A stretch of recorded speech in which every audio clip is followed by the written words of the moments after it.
아, 반갑습니다, 여러분. 국민대학교의 경영학부에 근무하고 있고요. 대학 창업교육협의회를 맡고 있습니다. 인사드리겠습니다.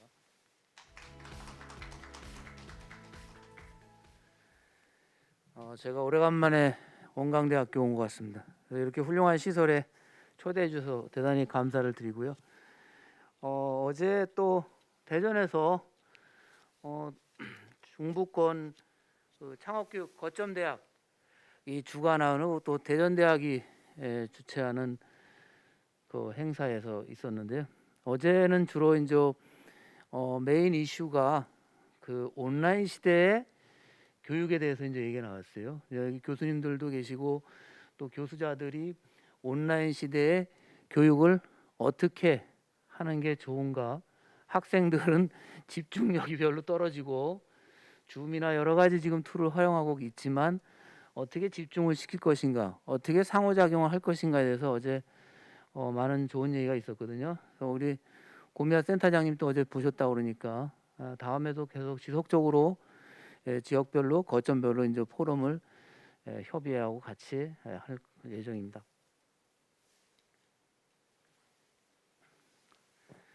제가 오늘 말씀드릴 내용은 디지털 시대 대학 창업교육 현황과 발전 방향에 대해서 이제 말씀을 드리는데 제가 그동안 그 여러 형태의 포럼에서 말씀드렸던 내용을 오늘은 또 새해 신축년 새해기도 하고 해서 좀 종합해서 좀 말씀을 좀 올리고자 합니다. 제가 여기 계신 분들 또 이렇게 시청하시는 분들한테 어떤 콘텐츠를 말씀드리고 교육을 한다기보다는 이제는 같이 생각하는 시대가 됐다. 같이 생각해서 같이 협력하고 소통하지 않으면 지금 이렇게 빨리 변화하는 시대에 도저히 우리가 살아남기가 어렵지 않나, 이런 차원에서 여러분들하고 같이 공유하는 시간을 갖도록 하겠습니다. 그래서 오늘 말씀은 뭐 다 아시겠지만 디지털 혁명 시대에는 어떻게 지금 바뀌었고 거기에 따라서 우리 대학 창업교육의 현황과 그다음에 인력 양성의 효과적인 방향은 어떤지를 좀 말씀을 드리겠습니다. 저는 개인적으로 한 3년을 기업에 있다가 대학으로 간 지 얼마 안 된, 대학에 간 지 한 7년 됐습니다. 삼성에서 한 33년을 좀 근무했고요.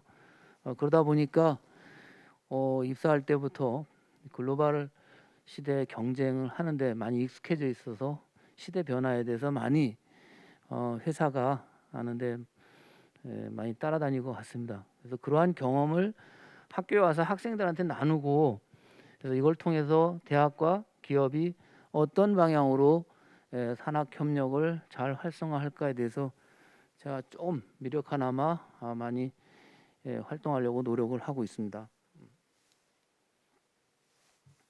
자, 요 그림은요 2016년도에 그 왼쪽에 있는 그 책에 맥킨지가 연구 보고서를 냈을 때 그때 4가지 메가 트렌드 웨이브를 얘기를 했거든요. 그때 저는 그렇게 얘기를 했습니다. 앞으로 어떻게 될까? 2016년도에 제가 2016년도에 때부터 이 얘기를 지금 하기 시작했는데, 그러고 나서 2년 뒤에 미래 예측이 현실로 다가왔다는 주제를 갖고 얘기를 하고, 지금 작년부터 올해 이어지는 지금 시대에 우리는 현실로 다가온 게 너무 빨리 다가와서 우리가 한 번도 느끼지 못했던, 그동안 바뀌자고 얘기해도 안 바뀌었던 이런 것들이 이미 바뀌어서 지금 노말 시대가 되고 있다. 그중에 가장 중요한 포인트가 두 번째 있는 기술의 변화가 너무 빨리 와 있는데 과연 우리는 기술을 찾을 것인가, 기술을 기반으로 바뀌고 있는 활용되는 세상을 우리는 집중해야 되지 않을 것인가, 이런 생각을 좀 하고서 이제 말씀을 드리고요. 그리고 이제 이 기술이 범용 기술이 돼버리면 이게 이제 혁명적인 변화가 일어나게 되는데, 그게 바로 생활 속의 모든 분야에 기술이 스며들어서 변화가, 우리가 생각하지 못했던 변화가 지금 우리가 겪고 있는 이 시대의 변화인 것이죠. 거기에 따라서 지금 그 범용 기술이 생활되는 게 가장 지금 핵심으로 떼어오는 게 이제 인공지술인데, 인공지능에 대해서 작년에 관계부처 통합을 해서 그 AI 시대의 핵심 영향 관한 교육 방향에 대해서 이제 보고서가 통합이 된 적이 있는데, 그것도 제가 말씀드리면서 잠깐 키워드만 말씀 올리도록 하겠습니다.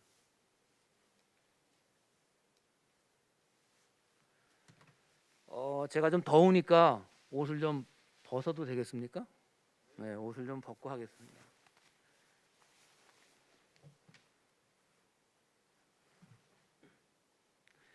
자, 우리 세상의 변화를 보려면 기업을 잘 봐야 됩니다. 그래서 기업은 어디에 지금 비즈니스 사업에 포커스를 맞추고 있는가를 잘 봐야 되는데, 그게 바로 이제 제가 이제 근무하던 회사도이기도 하지만 항상 얘기하는 게 데이터를 얘기를 많이 했어요. 데이터를 얘기를 많이 하고, 그다음에 이 포인트가 잘 안 넘어갑니다. 네. 그다음에 인공지능을 얘기하고 또 플랫폼을 얘기합니다. 그래서 모든 기업이 지금은 그 세 가지 키워드를 갖고서 지금 달려가고 있습니다. 비즈니스 변화를 이제 그쪽을 보면 되는 거고. 그래서 저는 오늘 간단하게 몇 가지만 지금 말씀을 드리고, 저쪽에다 쏠까요?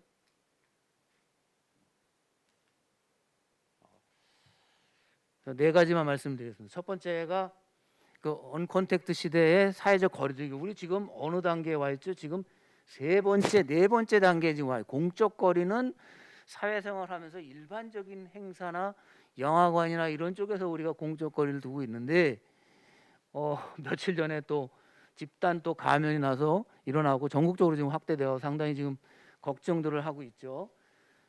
그다음에가 이제 온라이프 시대를 얘기를 하면서, 작년에 제가 노동법의 디지털 노동자를 연구할 때 했던 건데, 그때 나오는 얘기가 이제 크라우드 워커, 모든 일의 시작과 끝이 전부 온라인 플랫폼으로 이루어진다. 그래서 여기에 지금 보시면 알겠지만 하루에 3시간 정도의 노동 인력이 주 15시간 미만 하고 있는 그 인스턴트 노동자가 벌써 100만을 돌파했습니다. 여러분, 이제 생활 속에서 많이 지금 일어나고 있는 현상입니다.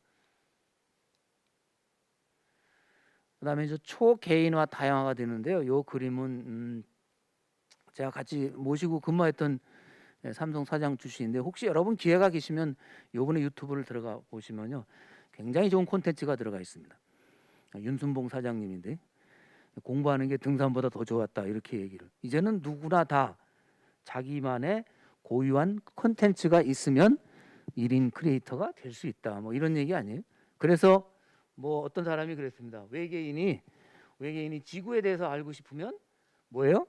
구글을 소개해 줄 거고, 그다음에 지구인에 대해서 또 이해하고 싶으면 유튜브를 소개해 줄 거다, 뭐 이런 얘기도 나오잖아요. 자, 그다음에 요거는 이제 초자동화 시대로 이제 접어들게 되면 이 소프트웨어 공학이 자동화적으로 바뀌게 되고, 그다음에 일반적으로 우리가 했던 루틴한 업무들이 자동으로 일어나는 쪽이 하게 됩니다.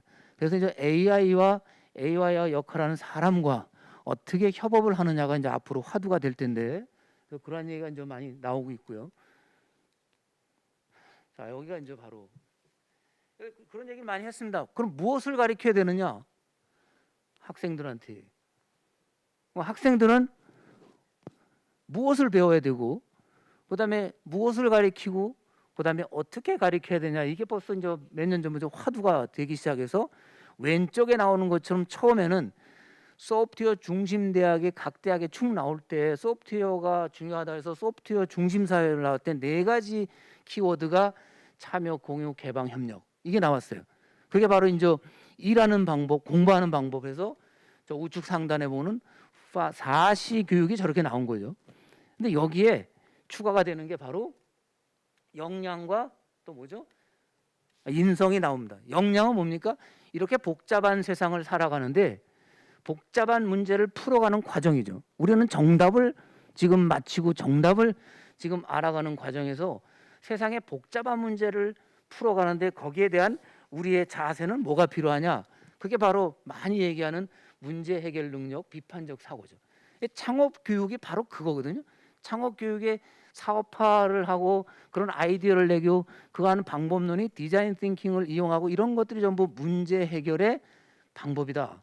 그다음에 이제 우리가 얘기하는 창의력, 소통과 그다음에 협력에 대한 역량이 그게 바로 이제 역량이라고 얘기하는데 세상이 복잡하잖아요. 이 복잡한 사회를 살아가는 자세다. 그 밑에 있는 인성은 이러한 복잡한 세상을 살아가는데 너무 변화가 많으니까 이런 변화하는 환경에 우리는 어떻게 접근해야 되느냐 하는 그러한 접근에 대한 자세인데 그러려면 호기심도 많아야 되고 그다음에 주도적인 사고를 가져야 되고 또 뭐예요? 끈기가 있어야 되고 적응력이 돼 있어야 되고 이런 것들을 포함한 16가지를 2016년도에 세계 경제 포럼에서 나온 건데 저거는 전 세계 500대 기업의 인사담당 임원한테 설문조사를 해서 21세기의 학생들한테 사회인한테 가장 필요한 스킬이 뭔가 해서 나오는 16가지 스킬 아니겠습니까? 이 16가지 스킬을 제가 작년에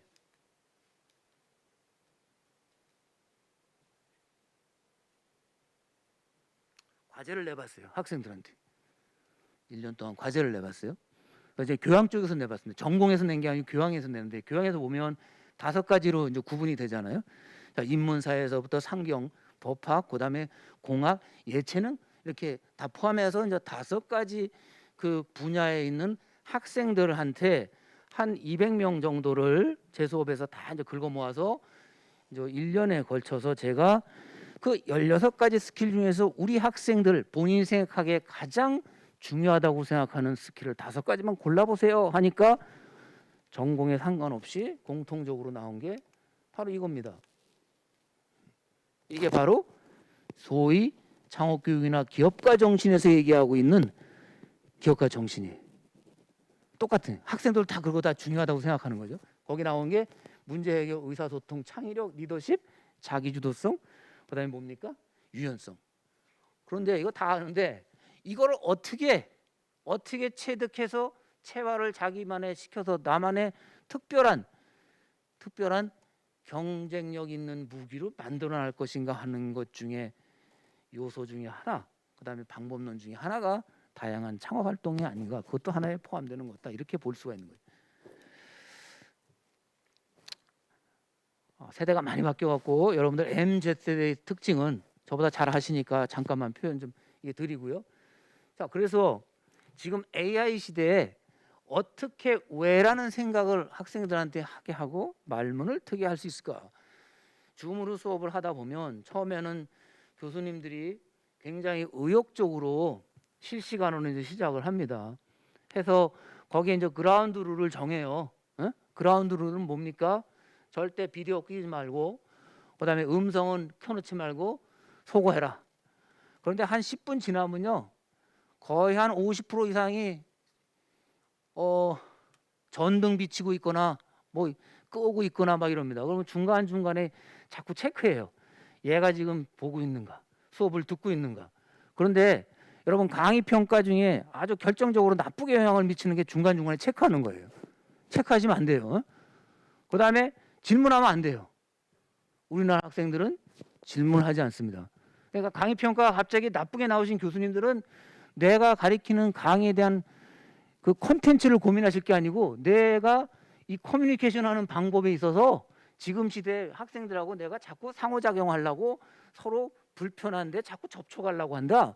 이걸 좀 안 하면 강의 평가가 좋아져요. 제가 이번에 깨달았습니다. 자꾸 건드리니까 애들이 싫어해요.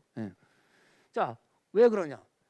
지금 스마트폰 포노사피엔스 시대다 보니까 애들이 생각을 안 하고 이러한 것들이 굳어져서 사회로 나오기 시작했어요.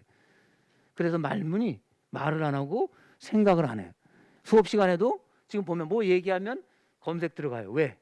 저 사람이 얘기하는 게 맞는가 틀린가 확인해야 되니까. 자, 이런 시대에 와 있어요. 그래서 요 가운데 있는 거는 프로그램 프로젝트 러닝이라고 해서 가장 잘하고 있는 대학이 학교 이름을 얘기해도 되는데 한양대학교가 이제 저걸 많이 하고 있어요. 그래서 ICPBL 센터를 만들어 갖고 지금 사회 문제, 기업의 문제를 학교에서 같이 해결하는 그런 형태로 지금 많이 활성화되고 있고, 그다음에 한양대 중심으로 수도권의 많은 학교들이 저걸 활용을 하고 있습니다.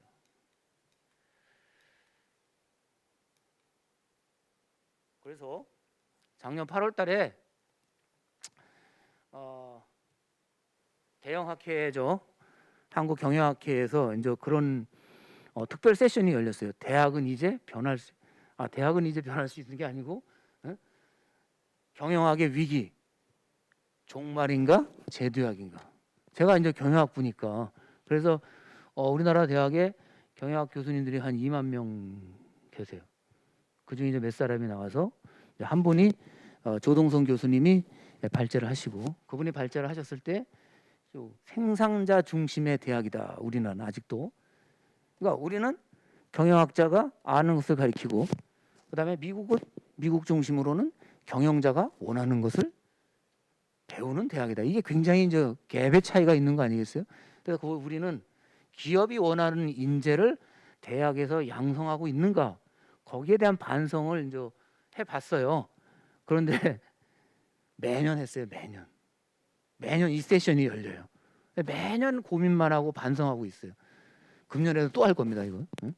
대학은 지금 이 시대에 변할 수 있는가. 그래서 작년에 연말에 아시다시피 2020 산학협력 엑스포, 교육부에서 하고 있는 산학협력 엑스포에서 12월 8일 날 석학 섹션을 했는데, 이제 우리나라 인공지능 1호죠. 카이스트 김지영 명예교수님이 이제 발제를 하고, 물론 이제 하와이에 계셔갖고 거기서 발제를 하고, 그다음에 토론하는 과정에서 거기 이제 기업체의 인사 담당, 저는 이제 대기업이 좀 많았었는데 인사 담당이 얘기한 것 중에 키워드가 그 밑에 있어서 소개를 해드리려고 그래요.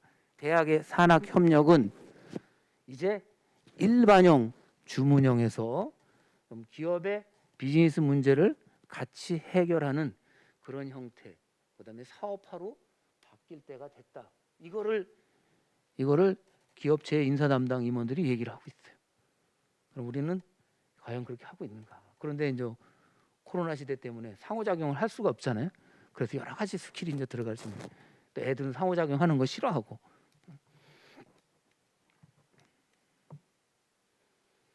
이거 넘기는 게 쉽지 않아서.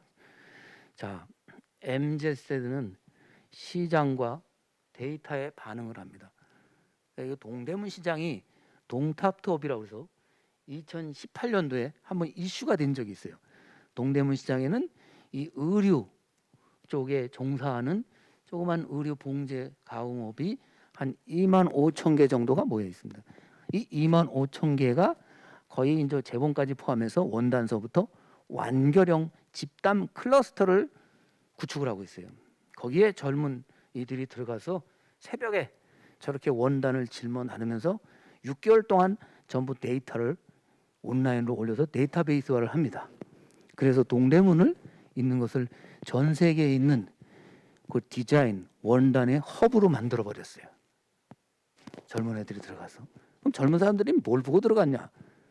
저렇게 시장과 데이터를 만들려고 들어갔어요. 그래서 오른쪽에 나와 있는 저런 슈퍼스타들이 탄생을 합니다. 그러다가 중국이 또 가만히 있습니까? 중국이 그걸 또 베껴서 광저우에서 똑같은 거를 또 해서 더 싼 원단을 갖고 오니까 동대문이 잠깐 휘청휘청거렸어요. 그러다가 작년 말부터 다시 또 동대문이 모든 걸 또 온라인으로 또 다시 또 재구축을 하기 시작합니다. 이게 누가 할 수 있느냐? 이게 바로 디지털 시대, 디지털 세대가 할 수 있는 거고, 디지털 세대와 기성 세대 간에 어떻게 융합해서 시너지를 낼 수 있는가? 그게 핵심적인 비즈니스 모델이고 그게 사업화 아이템이 아닌가, 이런 생각을 해서 작년에 하나의 또 보고서를 하나 냈는데 그것도 좀 이따 한번 설명을 드리겠습니다. 자, 패션은 가장 빨리 혁명이 일어나는 건데, 왼쪽 상단에 있는 것이 스페인의 자라 패션이라고 다 아시잖아요. 여기도 굉장히 그 신기술을 갖고서 혁신을 거듭하고 있는 기업인데, 그 오른쪽에 있는 세 개의 기업의 CEO들은 패션하고는 전혀 상관이 없는 패션의 문외한들이에요. 특히 오른쪽 하단에 있는 추지라고 하는 회사, 제시챙, 중국계인데요. 이 양반은 시카고 은행에 다니다가 자기 취미가 인스타그램에서 유명인들이 옷을 참 멋있는 거 입는 거 보고서 댓글 달린 거 구경하고 그 옷을 보는 게 퇴근하고 취미였어요. 그러다 보니 갑자기 어느 날 어느 한 옷에 댓글이 5만 개 이상이 달리기 시작합니다. 그 5만 개 이상을 달린 댓글을 제시청이 보니까 뭐라고 써 있냐면 이 옷을 어디서 구매할 수 있나요? 이렇게 나온 거예요. 그래서 이 사람이 생각한 게 뭡니까? 인스타그램에서 댓글이 많이 달리는 옷을 선정을 해서 알고리즘을 개발해서 선정을 해갖고 그거를 비슷하게 디자인을 해서 그거를 제작을 해갖고 홈페이지에 올리면서 오다를 미리 받아요. 그럼 어떻게 됩니까? 전통적으로 의류의 재고 문제가 해결이 돼요. 지금 갑자기 떴어요. 엄청 떴습니다. 지금 젊어요. 근데 여기 특징은 이 디지털 세대의 특징은 업에 전혀 문외한이다. 업은 문외한인데 뭘? 시장과 데이터에 엄청나게 민감하다. 여러분들 여기 교수님들 많이 계시지만 교수님들보다 학생들이 지금 시대를 앞서가고 있습니다. 교수들은 내가 알고 있는 지식을 가리키는 것은 기본이지만 시장과 그 학교를 캠퍼스와 생태계를 연결해 줄 수 있는 경험과 노하우를 전달하는 코디네이터 역할을 하면 좋겠다. 그러면 캠퍼스 자체뿐만 아니고 모든 학습은 생태계에서 같이 일어나야 된다. 이렇게 이제 보는 시대가 이제 온 거죠. 그래서 기업가 정신을 이제 몇 가지 두 사람의 대표적인 사람을 한번 갖고 와봤어요. 한 사람은 이제 김범수고 한 사람은 이제 앨런 머스크 아니겠습니까? 제가 이제 학생들한테 이제 강의를 한 특강을 몇 번 할 때 학생들한테 이제 얘기하다가 네이버 얘기하고 김범수 얘기하고 뭐 걔네들이 어떻고 이렇게 얘기하고 네이버가 제가 이제 기업에 있을 때 인큐베이팅을 했고 김범수 어떻게 할까 하면 학생들이 믿질 않아요. 에? 근데 그때 같이 근무하던 이제 제 밑에 있는 팀원 2명이 김범수한테 갔어요. 가면서 뭐라고 그랬냐면 팀장님 저 퇴직하겠습니다. 어디로 가냐? 김범수가 하는데요. 한양대학교 앞에 PC방을 차려갖고 했는데 고스톱 게임을 했는데 거기 너 삼성에 어떻게 들어왔는데 고작 한 달에 나가서 고스톱 게임하는 회사에 갔냐? 걔는 지금 한국에 없습니다. 전 세계 놀면서 여행 다니고 저는 이렇게 지금도 돌아다니면서 이렇게 이런 얘기를 하고 그다음에 네이버나 카카오가 성공한 성장 스토리의 초기에 좀 안다는 이유만 갖고 이렇게 얘기할 정도뿐. 그래서 주변에 있는 사람들 잘 보세요. 누가 언제 어떻게 뜰지 모릅니다.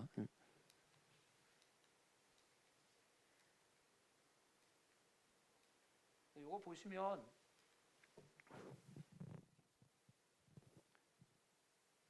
보시면 거의 비슷한 얘기들을 하고 있어요. 이 두 분이 한번 참조하시면 될 것 같고. 근데 맨 끝에만 말씀을 드리면 결국 좋아하는 것을 하게 되면 잘하게 되고 잘하는 것을 하게 되면 의미 있는 일이 되고 그걸 인정받을 수 있다. 이게 바로 이제 기업가 정신을 대표하는 사람들이 하는 얘기.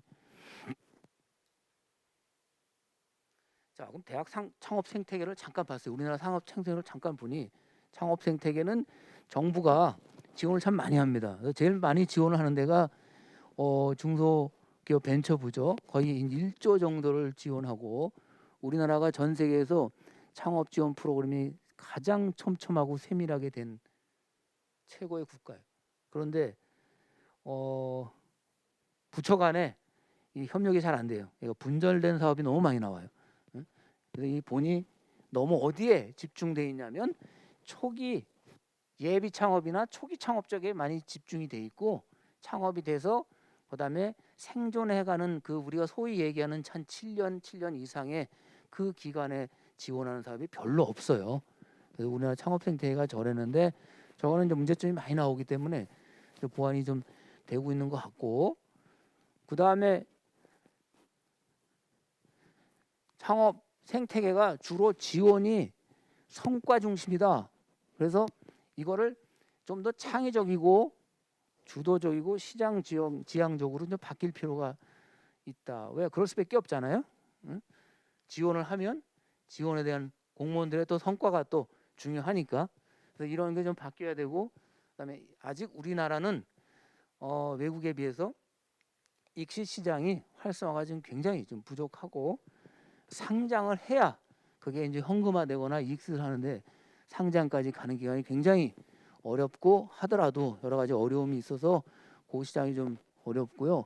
특히 우리 이제 스타트업 생태계가 엑셀레이터 군이 있고 그다음에 얼리 스테이지 투자하는 시리즈 A, 시리즈 B 투자하는 이제 투자 군단들이 있고 그다음에 거기에 이제 각종 정부 가버넌스의 정부 지원 기관들이 그 주체가 있는데 이러한 것들이 어디에 몰려 있다? 주로 이제 수도권에 그것도 어디에 강남역 사거리 쪽에 이 스타트업들이 어마어마하게 몰려 있어요. 예? 이게 1999년도에 제1차 벤처 붐업 시절에도 그때도 강남역 사거리에서 그 운전면허 시험장까지 5.5km 정도 그 기간에 벤처 스타트업들이 그때는 벤처 기업이라고 그러는데 기업들이 5,000개 이상이 몰려 있었던 그런 현상하고 지금 거의 똑같아요. 응? 그러니까 지역의 생태계가 상당히 열악하다. 어제도 지역 창업에 대해서 토론이 있었는데 어제는 저 군산 쪽에서 이제 오셔갖고 군산대학교 교수님이시고 또 이렇게 군산 청년 창업센터의 센터장 하시는 분이 와서 했는데 뭐 문제는 뭐냐면 그 학령 인구가 지금 급속도로 좀 줄어들고 있다고. 학령 인구라고 하는 거는 7세에서 17세까지를 학령 인구라고 봤을 때 우리나라 전체도 줄고 있지만 그 지역에는 더 심한 현상이 일어나고 있다. 그래서 그런 사업도 있잖아요. 도시청년 시골 파견제 뭐 이런 사업도 있고 많이 하고들 있어요. 서울시도. 그래서 중요한 게 지역대학, 원광대학교, 그다음에 익산의 원광대학교 이런 지역대학의 역할이 지역대학과 그다음에 기관과 협업 체계를 갖는 역할이 대단히 중요하다. 중요하게 됐다. 이렇게 보는 거죠. 대학교의 창업 지원 사업 문제점 다 아시겠지만 뭐 중소벤처기업부가 그동안 이제 창업선도 대학을 했었고 그다음에 교육부가 지금 다 아시는 이제 링크 플러스 2기 사업을 하고 있잖아요. 금년 말까지 내년부터 이제 3기를 이제 하고 있고 디자인하고 있는데 그다음에 정책도 굉장히 많고 그래서 오죽하면 부처 통합 뭐 어쩌고 해갖고 이거를 이제 총리시 주제로 항상 이제 하고 있는데 문제가 이제 분절된 사업에 대한 문제가 이제 많이 나옵니다. 근데 학생들은요 시각이 이래요. 학생 창업의 형님, 학생들 그 미디어를 보면 뭐 거의 다가 스펙 쌓고 안전한 취업으로 전환하는데 이제 가는 거지. 청년 사업 창업 스타트업들이 만들어 갖고 어려운 게 뭔가 좀 해보려고 그러면 그 같이 참여했던 그 학생들이 취업한다고 빠져나가는 게 가장 큰 문제가 되는 그런 경우가 있고 그다음에 그나마 좀 알려져 갖고 좀 하는 애들은 몇 번 사업이 모델이 바뀐 그런 형태가 굉장히 많다. 이렇게 볼 수가 있어요. 그래서 제가 2016년부터 창업 교육은 창업을 위한 교육이 아니다. 창업 교육은 창업을 위한 교육이 아니다. 지금 작년부터 초, 중, 고 기업가 정신 교육한다고 막 하는데 우리나라는 어떻게 돼요? 학부모들이 기업가 정신 하면 그게 뭐냐? 기업가? 그럼 회사, 청소, 번하면 정주영, 이병철 생각하고 별로 안 좋은 지식이 있고 이거 뭐 공부하러 대학 가야지 무슨 뭐 하는 건데 창업하라는 얘기냐? 창업하면 뭘 생각해요? 치킨집 생각하고 이게 안 돼 갖고 자꾸 이 창업 교육에 대해서 기업가 정신 교육에서 굉장히 부정적인 시각이 많았는데 우리나라는 저 입시 자체가 이제 당장 바뀔 수는 없으니까 그래서 그 내용을 보면 그게 소프트웨어 정신 4가지 그다음에 4C 그다음에 여러 가지의 사회생활하는데 어려운 문제를 풀어가는데 기본이 되는 역량과 인성이 포함된 겁니다 하는 것이 잘 소개되고 잘 설명되고 잘 이해가 되질 않아요 아직도. 그래서 창업교육은 취업의 돌파구가 될 수 있다. 그래서 초중고 대학에 창업교육을 연계하고 한다는 게 바로 인생 설계까지 좀 고려를 해야 된다. 뭐 이런 얘기를 2016년도에 좀 잘 모르는 시절부터 떠들었는데 지금도 저게 먹히고 저게 맞는 얘기다 이렇게 저는 생각을 하고 있어요. 그래서 작년에 그 4차 국가 산업협력위에서 교육부에서 제출한 재료에 의하면 그 산학협력 활성화 방안 중에 신사업 대응 인력 강화하고 잠재기술 이전 사업 고부가 가치 창출 분야에 대해서는 신사업의 대응 인력 강화는 이미 금년도부터 교육부가 해서 지금 지역별로 K무크를 활성화하고 신사업 대응하는 교육 과정을 지금 이미 해서 사업이 나올 거잖아요, 그죠? 네, 그게 돼 있고 그다음에 잠재 기술 부분은 아까 말씀드린 것처럼 기술에 대한 사업화 이런 쪽이 이 중소기업 산하의 기술 보증 기금이 이미 기술가의 생산과 수요를 연결하는 기술 거래 플랫폼을 2014년부터 이제 오픈을 해놨는데 금년에 그걸 좀 활성화시키고 저희 창업교육협의회가 엊그저께 제가 링크 플러스 단장님께 말씀을 드린 것처럼 기술 보증 기금에 그 훌륭한 박사급 기술 인력 한 250명 정도가 계세요. 임금 피크제 지역별로 거기가 이제 지역이 7개 권역으로 되어 있습니다. 기술 보증 기금이 우리 교육부의 링크 사업이 5개 권역으로 되어 있잖아요. 권역별로 이제 매칭이 돼요. 그래서 거기 있는 분들이 모셔서 같이 대학에서 기술 사업화 관련된 과정을 가리키는 교수님들하고 연계해서 뭐 산학협력의 모델 하나 만들 수 있지 않겠냐, 뭐 이런 제안을 한번 해드리고 그러기 위한 기술 교육 네트워크를 참여하십사 해서 말씀을 드렸는데 다행스럽게도 지금 한 20개 대학이 지금 참여하겠다고 지금 하셨고 또 검토하겠다고 하셨고 우리 또 원광대도 또 센터장님한테도 말씀드리고 하니까 또 참여하시겠다고 해서 그 네트워크가 아주 활성화가 될 것 같습니다. 그래서 지금은 이제는 마지막에 남은 게 이제는 대학 간의 협업이에요. 그런데 수도권은 잘 안 됩니다. 서울 특히 안 돼요. 저 서울에 있지만 바로 옆에 대학하고 서로 같이 경쟁하고 뭐 이런 서로 친한 것 같아도 사업을 내고 제안을 낼 때는 서로 경쟁하고 하기 때문에 잘 안 돼. 단 수도권서부터 지역은 이제는 바로 융합해서 클러스터링을 할 수 있는 방법밖에 없다. 저는 이렇게 보는 거죠. 지금 작년 연말까지 지금 제가 심의한 과제 중에 하나가 지금 교수님 지금 하고 계신데 그 1년 양성 효과성 제거 방안 연구 보고가 현재 오픈하지 안 돼 있고 돼 있는 데 중에서 얘기 나오는 게 그 산학 연계 교육 과정 중에 주문식 교육 과정, 그다음에 계약 학과, 그다음에 현장 실습 이것을 좀 실질적으로 한번 해볼 필요가 있다. 이게 잘못하면 그 계약 학과나 이런 것들이 학위를 남발하는 문제가 될 수도 있으니 이러한 공신력을 보장하는 제도적인 장치를 마련하자 이런 얘기들이 지금 연구 보고 중에 나오고 있어요. 그래서 주문식 교육 과정을 신산업과 4차 산업혁명 산업 분야, 그다음에 정부 육성 산업 분야 등에 필요한 인력을 양성하는 교육으로 확대하는 쪽으로 가야 된다. 이런 연구 보고가 이제 이게 통과가 되면 그다음에 이제 각 대학에 이런 것들이 이제 설명이 될 것 같네요. 교육부가. 제가 작년에 그 대학의 혁신은 대학을 통한 혁신은 사회 혁신은 네 가지로 이루어진다. 기술 혁신, 대학이 갖고 있는 기술 혁신, 그다음에 생태계의 공간 혁신, 그다음에 사회 혁신, 교육 혁신을 통해서 혁신을 이루어질 수 있다.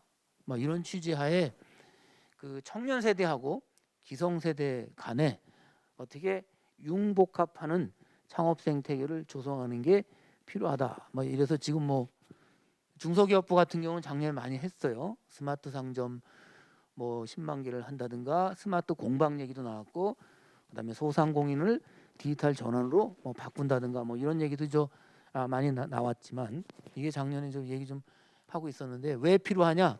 지금 보니까 고용 창업 청년 세대 이제 고용이 지금 OECD 이 국가 기준으로 하면 지금 그 저희 같은 경우 상당히 실업률이 지금 5위에서 20위로 추락을 했어요. 지표가 별로 안 좋습니다. 지표 안 좋고 그다음에 그 실업률도 좀 증가하고 그래서 지금 학생들 특히 청년들이 보면 그 채용이 안 되고 특히 이제 코로나 시대에 더 심하게 됐잖아요. 고용 시장이 불안하고 학생들은 뭔가 준비를 해야 되는데 뭘 준비하고 어떻게 해야 되는지 거의 깜깜이식으로 지금 돼 있고, 지금 기업이 항상 갑의 위치에 있거든요. 뽑는 입장에서 상당히 좀 어렵죠, 학생들이. 그래서 보니 이런 청년 세대들은 디지털 역량이 좀 뛰어나요. 디지털 역량이 뛰어나다는 게 결국 뭡니까? 글로벌 역량도 있어요. 그러니까 이제 외국어가 그렇게 능숙하지 않더라도 커뮤니케이션인데 그렇게 뭐 어려움을 못 느껴요. 우리 같은 기성세대하고 다르죠.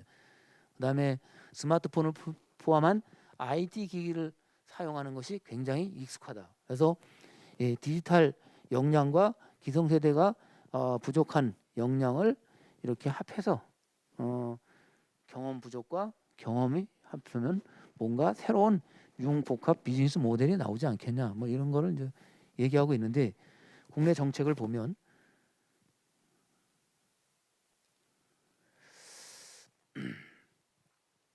이 그림이 바로 이제 여러 가지 청년 지원 사업에 이제 그려놓은 거거든요. 그려놓은 건데, 아까도 말씀드렸지만 지원 정책이 부처 간에 통합이 잘 안 되고, 그다음에 인력 양성도 안 돼서 오죽하면 이제 총리실 주재에서 이제 그런 얘기도 나오고, 그런 게 이제 1년에 한 2번씩 회의도 하면서 이제 그 보완을 하고 있는 그 단계죠. 그다음에 정책 자금도 초기 스타트업에 집중돼 있고, 그리고 이제 지원 정책도 여러 가지가 있어요. 여기 바로 이제 경북의 도시 청년 시골 파견제, 서울시하고 연계해서 뭐 경주시나 뭐 이런데 청년들이 내려가갖고 그다음에 스타트업을 만들고 지역 농산물이나 특산물을 해갖고 거기서 뭐 창업을 해서 해갖고 지금 거기 아싸리 거기서 거주하는. 지금 어제도 그 포럼에서 나왔는데, 어제도 보니까 대구하고 군산 쪽에 그렇게 모델로 도시 청년이 내려가서 비즈니스를 일궈서 거기서 지금 거주하면서 하고 있는 그런 케이스가 어제도 소개가 좀 됐어요. 정책은, 그런데 여기서 이제 간과하면 안 될 게, 우리가 경험이 있는 기성세대들한테, 경험이 좀 부족한 청년 세대들한테 좀 도움을 주라고 했더니 가서 얘기하는 게 주로 라떼는 말이야 이런 얘기가 많이 들어가요. 그런데 잘해야 될 게, 이게 이제 수직적으로 서로 통합을 하려고 하면 절대 안 됩니다. 이 얘기 들어보다가 한 5분만 들으면 이거는 잔소리다 그래갖고 안 들어요. 그래서 세대 통합을 하는 건 좋은데 수평적으로 해야 된다. 동일한 인격체로서 서로 주고받고 해야지, 내가 갖고 있는 경험이 맞다고 그거를 젊은 학생 청년들한테 경험이 없다고 낫대는 말이야 이렇게 설명이 길어지면 듣는 것 같아도 딴짓을 한다. 효과가 별로 없다, 이렇게 보는 거죠. 그다음에 청년 지원 정책도 연령 제한을 좀 없앨 필요가 있다. 지금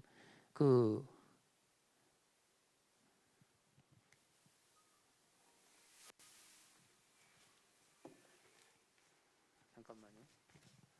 그래서 세대 통합 융합 생태계 구성을 해서 제안을 하긴 했는데, 저건 어떻게 될지는 아직은 모르겠습니다. 이런 예상도 좀 그렸고요.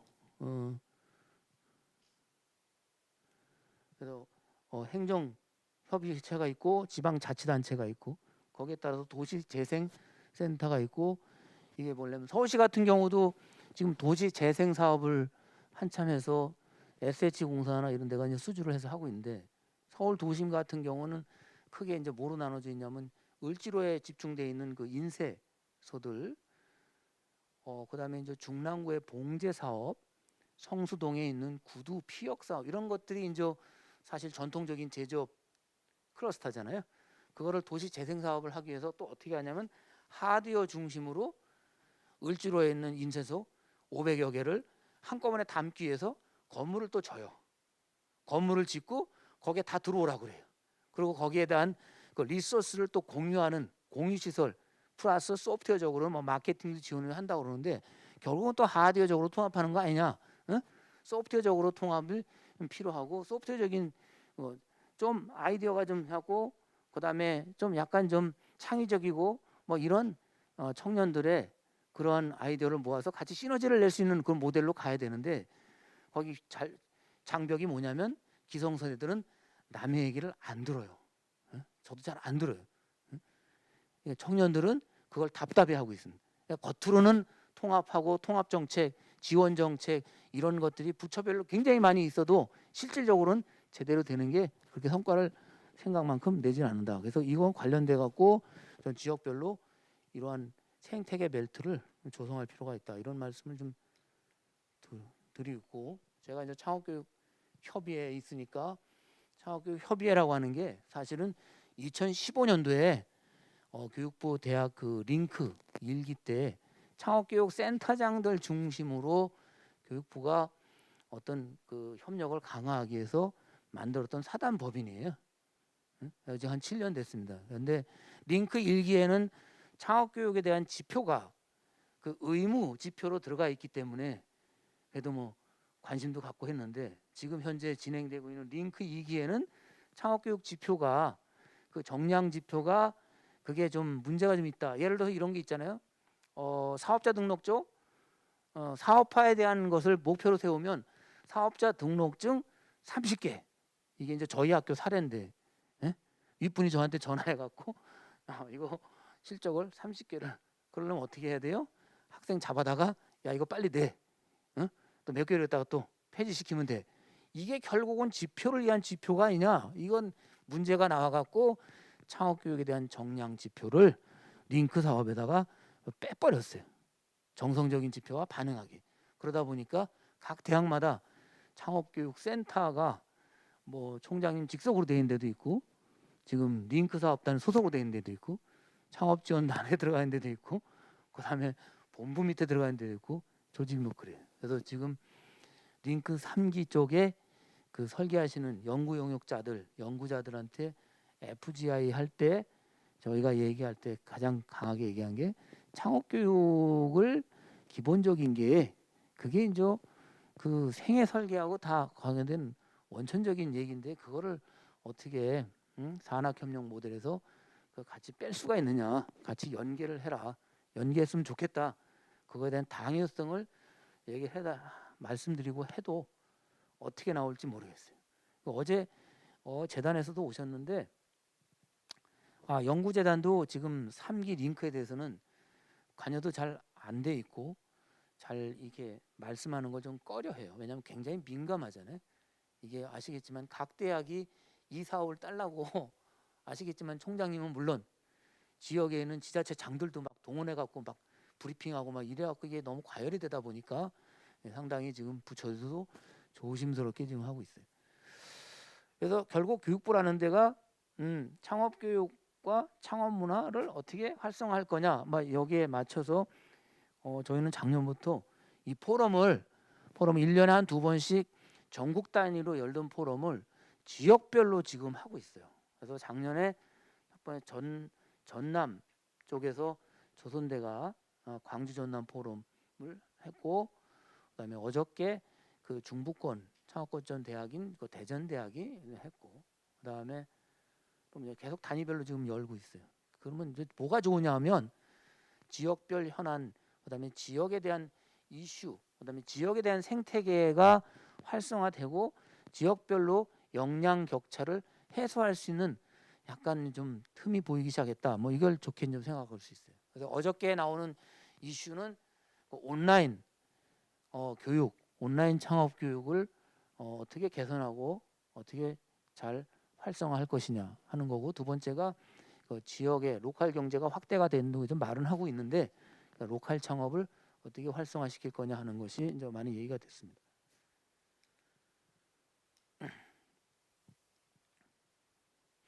그래서 말씀드린 대로 이제 링크 사업하고 좀 연계를 시켜서 저는 이제 도심 클러스터, 뭐 지역의 클러스터, 결국은 지역의 대학을 중심으로 클러스터가 형성이 돼야 된다고 보는데 그동안 캠퍼스가 대학에서만 머물고 있던 캠퍼스를 이제 보세요. 중앙일보에 엊그저께 나왔지만 이번에 정시 입시 경쟁률이 3대 1이 안 되는 대학은 결국 마지막까지 가게 보면 미달될 가능성이 높다. 이게 이제 기사로 나왔어요.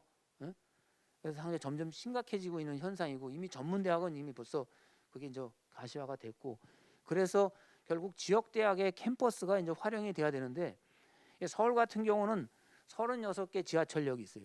36개 지하철, 여기 아니고 대학이 연계되어 있는 지하철역이 36개입니다. 거기에 경기도까지 2개 넣으면, 광교까지 2개 넣으면 38개가 몰려 있어요. 그 38개를 예를 들어 홍대 뭐 어쩌고 저쩌고 나오지 않습니까? 그거를 대학이 캠퍼스 안에만 머물러서 기술과 교육과 그다음에 교사, 그다음에 대학에 있는 시설 이거를 하지 말고 이걸 생태계하고 같이 협업하는 모델이 됐으면 좋겠다 하는 얘기를 지금 하고 있고, 그렇게 돼야 되는 거고, 그 사례 중에 하나가 작년에 했던 그 조선대학교가 그 충장로에 가장 번화한 데다가 산학협력관을 같이 빼놨어요. 상당히 그 의미가 있어요. 성과는 어떻게 날지 모르겠지만. 끝으로 저도 그런 얘기를 했거든요. 좋아하는 것을 하다 보면 잘하게 되고, 그다음에 잘하는 것을 하다 보면 인정받을 수 있다. 그러니까 어느 학생이 카톡으로 질문을 이만큼 올렸습니다. 교수님, 맞는 말씀인데요, 내가 뭘 좋아하는지 모르겠어요. 그러면 그 앞에 전제를 어떻게 풉니까? 좋아하는 것을 하게 되면 잘하게 되고, 잘하게 되면 인정받고 있다. 김범수 의장도 얘기했고 이동희 당신도 얘기하는데, 내가 좋아하는 게 뭔지 모르는데 뭘 좋아하는 걸 하라고 그러냐. 그래서 제가 대학생활 동안에 다양한 프로그램에 참여해서 좀 한번 경험을 익혀봤으면 좋겠다. 그 말밖에 할 수가 없더라고요. 그래서 물질적으로 많이 풍요로운 그런 시대에 행복의 총량으로 보면 물질만으로 우리는 답할 수가 없다. 그래서 이 왼쪽은 뭐 잘 아시는 광장시장, 그 유명한 넷플릭스 기류의 셰프에 나오는 엄마하고 아들이에요. 엄마는 그 시장의 그 칼국수집 사장이고, 아들은 저기 포시즌 호텔, 광화문 포시즌 호텔 중국식 그 요리사인데 굉장히 행복해 보이지 않습니까? 근데 오른쪽에 이제 끝으로 말씀드리면, 그 5개 대학 학생들이 나와서 만든 스타트업인데, 이게 바로 이제 볼트앤너트라고 그래서, 그 우리가 이제 학교에서 산학협력 이런 모델 만들 때, MVP나 이런 거 만들 때, 시제품 만들 때 어떻게 만들어야 될지 잘 몰라요. 그래서 그 기술에 대한, 만드는 거에 대한, 제작에 대한 생산과 수요를 연결해 주는 플랫폼 사업을 5개 대학 학생들이 만드는 게 바로 볼트앤너트.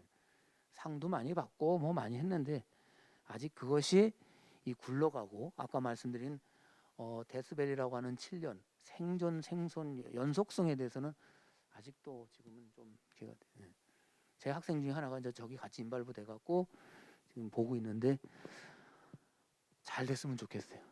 그래서 제가 오늘 두서없이 여러 가지를 말씀드렸지만, 지금 이제 가장 중요한 거는 시청하시는 분들도 우리 학생들이 자기 주도적인 태도를 갖는 거를 이제 어떻게 체험적으로 학습을 시킬 것인가, 그 자기 주도적인 체험이라는 것이 목표도 자발적이어야 되고 의지도 있어야 되고, 그다음에 문제를 해결하거나 이런 과정에서 하는 것이 이렇게 되고, 그다음에 인공지능에 대한 교육 방향도 다 그런 쪽으로 지금 집중적으로 몰아져서, 뭐 예를 들어서 인간다운 사람다운 인간을 만들자, 그러니까 자기주도적인 얘기가 나오고, 그다음에 초개인화 시대에 그 학습을 어떻게 환경을 만들어 줄 건가, 그다음에 시대와 그다음에 기술은 어떻게 조화롭게 접목을 시킬까 하는 쪽에 많은 쪽으로 방향을 맞추고 있으니까, 우리 모두 같이 합심해서 청년 세대들한테 뭔가 희망을 좀 주는 그런 역할을 좀 했으면 좋겠습니다. 오늘 두서없이 말씀을 드렸는데, 오늘 여기서 마치겠습니다. 지금까지 들어주신 교수님들, 그다음에 시청해 보신 유튜브에서 청취하시는 많은 분들께 감사드리겠습니다. 고맙습니다.